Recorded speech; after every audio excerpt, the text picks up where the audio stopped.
Hey guys, welcome back to another episode of Conversations with Dr. Gosalia. This week, I have one of the most iconic audiologists that I've ever met, and she's a close friend, and she's very, very well respected. I'd like to welcome Dr. Angela Loavenbruck. Welcome, Dr. Angela Loavenbruck. Hi there. Thanks for joining us today in these troubling times. So, you are one of the most respected audiologists. You've been a close friend and almost a mentor for me as well. And I really appreciate all the work you've done, especially for the profession.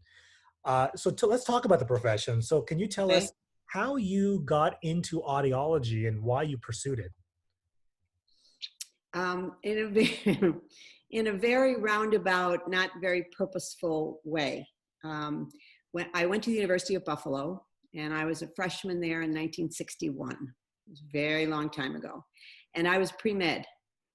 Now I come from an Italian family, very sheltered, strict Italian family, and I didn't see very much of life before I went away to college. Mhm. So I distinctly remember the first day of school. My father and mother had dropped me off, and I was walking towards the cafeteria, and a young man was walking towards me.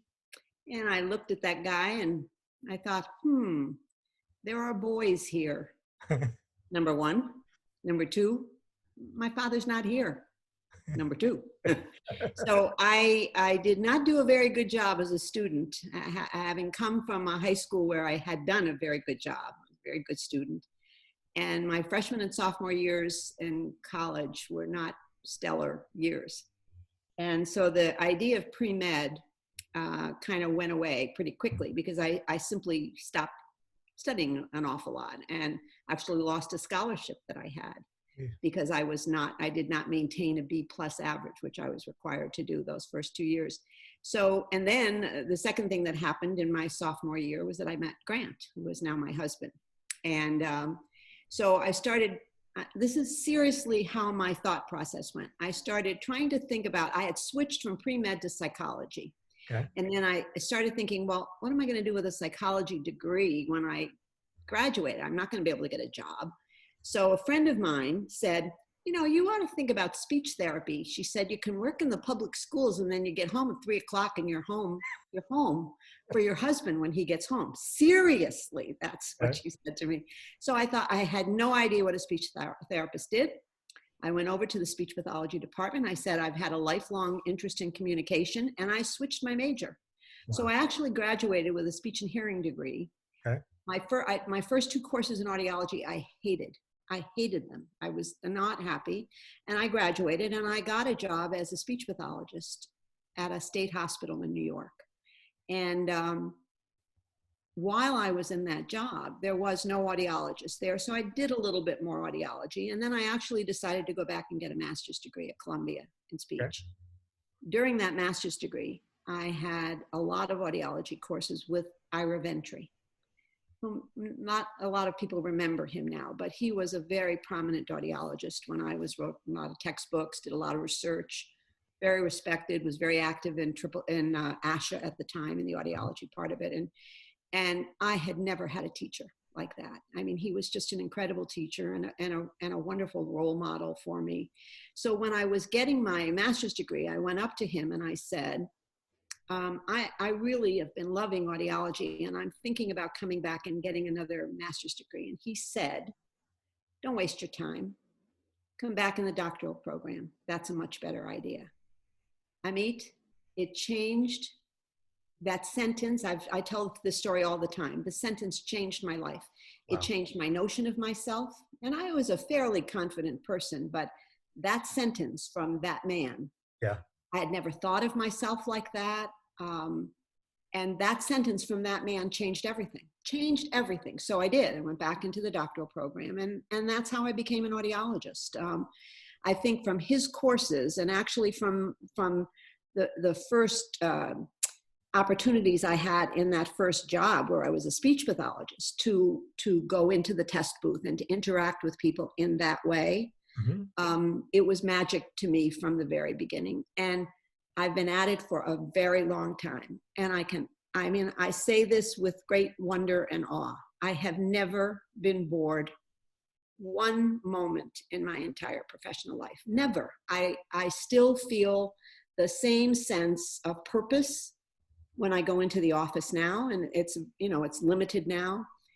And I have realized in this time up here, where I haven't been able to do that, how critical work and that work remains to me. So I feel so fortunate to have had the professional life that I've been able to have, because those interactions with patients all these years, nobody gets to do this. I feel if you get to do this, you are a lucky, lucky person. Absolutely. It's such a wonderful profession. So that's how I feel about it. I agree 100%.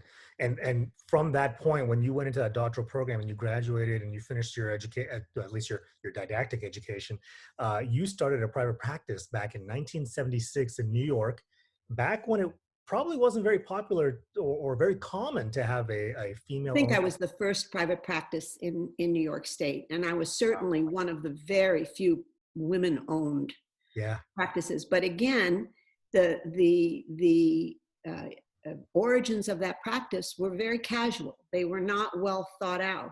sure. They were kind of a spontaneous thing that happened in my office at Columbia one day, having a discussion with two students, one a master's student and one a doctoral student. And I had an experience while I was writing my dissertation. I lived in Washington, D.C. Mhm. My husband was working for the National Association of Social Workers. Okay. And one of the other things that IRA did for me very early on, when I was a student, both a master's student and a doctoral student, the notion that it was a critical part of your professional responsibility, your duty, to be involved in your professional organizations. It wasn't a should I or will I or could I. It was essential. It was presented as if you weren't really a professional if you weren't doing this stuff. Right. So Ira was instrumental in getting me involved. He had been a staff person at ASHA in the 60s, I guess. And he was instrumental in getting me involved. And so I did two things during that period of time in Washington, D.C. I served on the first ASHA committee about audiologists dispensing hearing aids. Right. And I worked as a volunteer for Ralph Nader. And Ralph Nader had a group called the Retired Professional Action Group, and they used to investigate things. And one of the things they decided to investigate was the hearing aid industry at the time, and specifically door-to-door sales of hearing aids. Right. So because of that research that they did, I started looking at my profession and what we were doing as audiologists in terms of how we fit hearing aids on people. And, you know, at the time, manufacturers donated hearing aids to clinics. There were no private practices to speak of. So all the hearing aids you had were donated by manufacturers to your clinic. And you were using the Carhart method. We were trying 3 or 4 hearing aids on a person and then recommending. And then they went to a hearing aid salesperson someplace and they bought that hearing aid. And if it was an adult, you never saw that person again. You never saw them again. So that study that was done, it was called Paying Through the Ear, was very critical of audiologists for not following up on patients, kind of making a recommendation and then having no responsibility for what happened after that recommendation was made. So it really changed my mind about what we were doing, as did that experience on that committee. Yeah. And then I went back to New York. I took a job back at Columbia as the director of the clinic there. I was teaching doctoral and master's students. And those ideas started percolating. And one day in my office, we were talking about it. I said, you know, we ought to start a practice up in Rockland County. I have a lot of connections because I had worked in 2 or 3 different jobs in that county in New York as a director of a clinic and in a hospital.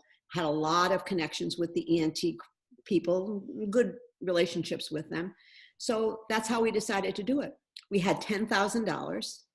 All of us had other jobs. So the idea was that each of us was going to put 2 days a week in at the office. We rented space. People gave us equipment. My first booth was given to me by Bob Ginta at Northeastern Technologies. He gave it to me. He gave me an old, oh my gosh, I can't remember the name. I'll think of the name of the audiometer, but I used that audiometer for 10 years. It was a 2-channel, one of the original 2-channel audiometers. Can't remember the name of it. But anyway, it started like that. It was we had no idea what we were doing. And there was no place to look. Right. There was nobody to ask. So we made things up as we went along. And then Dennis Hampton and I, who was one of my partners at the time, we started going around talking to groups of audiologists. And I describe it as, it was like talking to born again audiologists. I mean, that was the fervor in the room. I mean, people were so excited about this dispensing and about being independent. And Right. so we really felt like we were part of the beginnings of something. And we made things up. We made things up. The 10,000, we went to the bank and asked for $10,000. We had no idea why. You know, we sort of made up a number, and nobody taught us how to, I had no idea how to make a business plan or, Sure. I mean, sort of knew the ENT physicians. I thought, well, that's where we'll get referrals. And we did, but not a lot. Yeah. We were in that practice for 5 years. Richard Cortez was the other young guy, and he, after 5 years, needed to make money because he wasn't making anything. So he left, and Dennis and I kind of stayed for 10 years. We were partners. By the time he and I divided the practice up, we had 3 offices, and we were very successful. Was this But back when it was unethical as an ASHA member to dispense hearing aids? at the time that we started, it was still prohibited by the Code of Ethics. But within a year, the code was changed. There were people doing experiments with trying to keep the hearing aid, the product itself, on a whatever you paid for it, you sold it for. And we attempted to do that in the beginning, and then it was ridiculous. And we bundled. You know, it was interesting. They wanted us to unbundle at first to keep the product separate, and we weren't making money from the profit. But very quickly it became obvious that we couldn't do that. Right. And, you know, we didn't know a whole lot about dispensing. Jane Maydell and I wrote that book, Hearing Aid Dispensing for Audiologists, because Jane started dispensing at the New York League for the Hard of Hearing at about the same time as I started that practice. And that's how we became friends. And that's how we decided to write that book. So we tried to fill it up with practical information about the kinds of things you needed to know about the technicalities of dispensing hearing aids and all the equipment you needed to have, and modifying ear molds. And you remember that back then, it was the very beginning. I think in the second year of my practice was when Starkey first started making in-the-ear hearing aids. So we were basically working with behind-the-ear hearing aids. Right. Big behind-the-ear hearing aids. Big ones. Yeah. Big ones, yeah. So Starkey's in-the-ear products, and then everything that happened. It was like a snowball that grew so quickly from that. But, you know, it was exciting every day. We didn't know what we were doing, but we figured it out. And pretty soon we figured out, we made things up about how to market ourselves and what to do about it. You know, we started reading marketing and public relations articles and textbooks from other professions and other groups, and starting to try to fit it into what we felt comfortable doing as audiologists. So it was just an exciting and heady time for audiology when all of that began happening. And then in, I think it was 1973, some of the discussion started about professional doctorates. And for some reason, I had met Dave Goldstein someplace, and he invited me to present a paper at that Big Ten conference about a professional doctorate. Yep. And I think that's when kind of my voice began to be noticed a little bit, because I gave a presentation there about why it was essential that we be a doctoral entry profession. And that was in 1973. Wow. 83. 83. 83. Yeah. So all along, and I think this is probably true for everybody who has success in any profession, all along there have been people who have been critical as mentors and as cheerleaders and as people who say, I think you can do this. In fact, I'm going to ask you to do this because I think you can do this. So that's how leadership roles come about. You start on a committee and somebody on the committee says, you did a good job here. Yep. And I can see you're enthusiastic about this. And I want you to do something else. Or would you be willing to do this? And the word yes becomes very important. Yes. Yeah, I'll do that. Yes, I'll do that. So, and I was having babies at the same time. I had 3 babies in 5 years. Had a practice. I was still teaching at Columbia. Nice. I had a very good husband. Yeah, I remember back in the 90s, I'd gone to interview at Columbia in New York for my undergrad, and it was cold in the winter, but it was fun. And you were over the span of almost 40 years, right? You had your practice for almost 40 years. Right. And during that time, you were also, which I'm sure everyone already knows, but I'll say it again, you were president of AAA, and you were the first chair of the ACAE as well. Right. I was president of my state association twice during that period of time. Yep. Between ASHA and AAA and ADA, Yep. I was probably on every committee, board. A lot of the early work was on standards, and it continues to be. That's why ACAE was so important to me, on standards and ethics, and because I always felt that if we didn't enter into this aspect of our professional work with our minds very clear about what was ethical and what standards we were going to keep, that it would be a disaster for us. Right. And I still think that I still think that that's a critical issue for us. It continues to be a problem not solved, and one that we still have a lot of room for discussion about. Yeah, and that's why we started that Audiology Practice Standards Organization, was to really create and or recreate some of the standards that are already in place, because there's a lot of gaps. There's a lot of gaps. Yep. And so I like that idea that you mentioned, because I get asked at least once a month from audiologists, at least once a month, on how can I do more for the profession. And I agree 100% with you. I always tell them, get on a committee, start to learn the lay of the land on how things work, but also get involved in the state organizations as well. State organization is a great place to start, because they need help. There's still a lot of states that don't have a dedicated audiology association. Correct. And we don't have one in New York State, and which is a constant source of amazement to me. Really? But a lot of people have tried, and I was on a group that tried about 8 years ago. You can't get young people who are willing to take on the responsibility. So how do you lobby for your state the state licensure? We have a New York State Speech and Hearing Association, which has been there for years. That's what I was president of twice. And I mean, in all these years, it has had, it's mainly the bulk of the membership are speech pathologists. Right. It has always had a kind of core group of very active audiologists.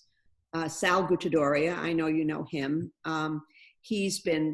He's a godsend, because he is so involved with that, and that organization, to its credit, has been willing to take on quite significant lobbying for the audiology profession. Yeah. But it's still the New York State Speech Language Hearing Association. It is not the New York State Academy of Audiology, and we could not find people who they would join, but they wouldn't work. Right. They wouldn't say, okay, I'll run for an office, or I'll be on a board, or you can't, well, I'm busy, well, I have a family. Right. Okay. Yeah. Where's everybody going to be down the road if there's no association fighting on your behalf? Yeah.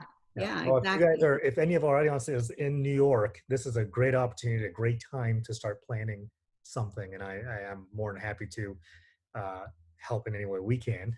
But besides audiology now, okay, so you sold your practice in 2015 to one of my old friends, Dr. Jeff Shannon.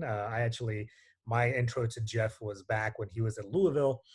He was a volunteer at the American Auditory Society, and I was the, I don't know whatever my title was at the time, but I was coordinating students to come volunteer. And he's a great guy, very, very smart young man. Do you miss, I know you're seeing patients about 2 days a month. Do you miss? I go in 2 days. I don't miss much more. Yeah. I don't want much more. I love, Maine is about an 8-hour drive. Okay. So when I go down, I usually get to stop at my daughter's in Connecticut, see her and the kids overnight. And then I go down to New York and I stay there for 2 to 3 days, 2 to 4 days, once a Oh, month. I nice. see patients 2 long days. And then I get to go into the city and see friends and have a little recreation. So that's perfect for me right now. And I like that is still part of my life. Good. You know, Jeff came to me because of Audiology. Audiology found Jeff, vetted him. The single luckiest thing that's happened to me, certainly in the last 15 years of my life, was the appearance of that young man. Yep. He worked for me for 2 or 3 years to make sure that it was going to work. But I think I knew within the first 2 weeks that it was going to work. And it was a very, very successful transition of a practice. And I get to work for him as an employee now. So that it's worked out really well. Yeah, I don't know if you know, but when he was up in Portland, and we had met before he went to go talk to Audiology, and I sat down with and I think his wife as well was there. You know, Yes. they were concerned about going to New York, right? Yeah. And, so it was a good conversation, and I had known him for many years prior to that. So Yeah, but they moved across country, you yes, know, to an area of, he's from upstate New York, she's from Ohio. correct. So that's not easy. You pick yourself up and move to a place you don't know anybody and look for an apartment and join a practice where you don't know anybody really. Absolutely. So it was an act of faith on their Absolutely. part. Erin, Jeff's wife, I think had a lot of uncertainty Sure. about doing it. And it was also, it's a suburban area that's different from the kind of place that she grew up in and that he grew up in. So it was a big move for them. Yeah. But he is, you know, there are some people who are born to be leaders. Yeah. And he took on every role with courage, I'd say, courage. You know, I think none of us always know what we're doing. Yeah. But the trick always is, number one, to kind of look like you know what you're doing. Yep. And if you don't, to be very willing to say, you know, I don't know about this yet. I'm not good at this part yet, but I'm going to find out and I'll be back to you about it. You know, and that's the kind of attitude that he has. So he's an incredible young man. Yes. Yep. Yeah. So now you and Grant, you guys have been married for 55 years? Yes, Yeah. this year, 55 years. Fantastic. Congratulations for that. Yeah. And you travel quite a bit. You're up in Maine right now in Rockport, and you go, you travel to, international, to France, and you're cooking. And Italy and every place we can go. Yep. And I know you've won awards. You've won ribbons for your famous blueberry and I think apple pies as well. So what about a cooking show? I mean, I remember back years ago, you and I used to be on Facebook. We'd talk late night. It was late night for me on the West Coast, and you were on the East Coast. And we would talk about making gnocchi and pasta and all kinds of good foods. Why? And I see you're doing a cooking show on Facebook, or at least not cooking show, but you're sharing your cooking tips on Facebook. What about a show? What's the holdup? Well, I have done 2 Zoom lessons so far. I forgot to record the first one, but I remembered to record the second one. Good. So the first one, I have about 60 people on my mailing list. So if you want to be part of the next one, I'll add you to the mailing list. If anybody does, they can tell me. So the first one, we had 26 people watching, and I did the demonstration was on making manicotti, homemade manicotti. Oh. And so the best part of it is that now the 11th person today has emailed me pictures of their productions. And so it's made me happier than almost anything in a long time to see that people making what we went over. And we did one, I made a peach galette with frangipane, and I made a blueberry pie. I saw that. So I saw that's the one I recorded. So, and I've also, I have a YouTube channel now. Okay. It's a very amateur one. My son and I were talking today about how to get me more up to speed on my YouTube channel so that they look more professional. But I am playing around with it. Fantastic. I've had an idea for a cooking show with my daughter that I've wanted to do for years. She's a lot busier than I am right now, so I think that's on a back burner. But I'm going to keep doing these Zoom lessons, and the next one might be on gnocchi. Oh, I would love it. I remember back when we used to talk, I used to take pictures and send you the pictures of Yes, my gnocchi, and even I think I even sent you some of my manicotti I made because I mix it with ricotta and stuff right. and shove it in there. But you're amazing. I love watching the final product when Yeah. it Well, I've been doing a lot of cooking and baking up here. I mean, this is where I spend my time, in this kitchen, and it yeah. keeps me sane. My new thing today, I just decided today, is that I have a bunch of kind of recipes that I've looked at and thought someday I'm going to attempt that. And I have one that is a cake that has a caramel cage, where you drip Yeah. caramel on it. And I thought, oh, that's probably beyond my skill level. But I thought, what the hell? I have a lot of time on my hand. I'm going to try making that caramel cage, where you're dripping hot caramel. You have to stand up on a chair and drip it to make a crown on the cake. Oh So my God. that's my next thing I'm going to try. Challenge for All myself. right. I can't wait to see that happen. I can't wait to watch that. Listen, you've been an inspiration to all audiologists. You're already a memorable person. Everyone knows who you are, and you've been very active on Thanks. conversations. And I love you, and I respect you so much. And we hope you guys are being safe and following all the government orders on quarantine. Yeah, this marriage Support may the not make it to year 56 if this keeps up. I'll tell you that yeah. much. Yeah, I know that's a funny thing we keep seeing, but I look forward to the day when we can give each other another hug. But do you have any parting words for our audience before we conclude here today? I just hope that all these audiologists who are struggling so with their practices, my heart is aching for all of you. And I believe really that it's all going to turn out okay for everybody. So keep your courage up. There's my phone ringing. Yes. Thanks so Yes. much, Amit. No, thank you so much, and good luck. We'll talk to you later. All right, bye-bye. Bye.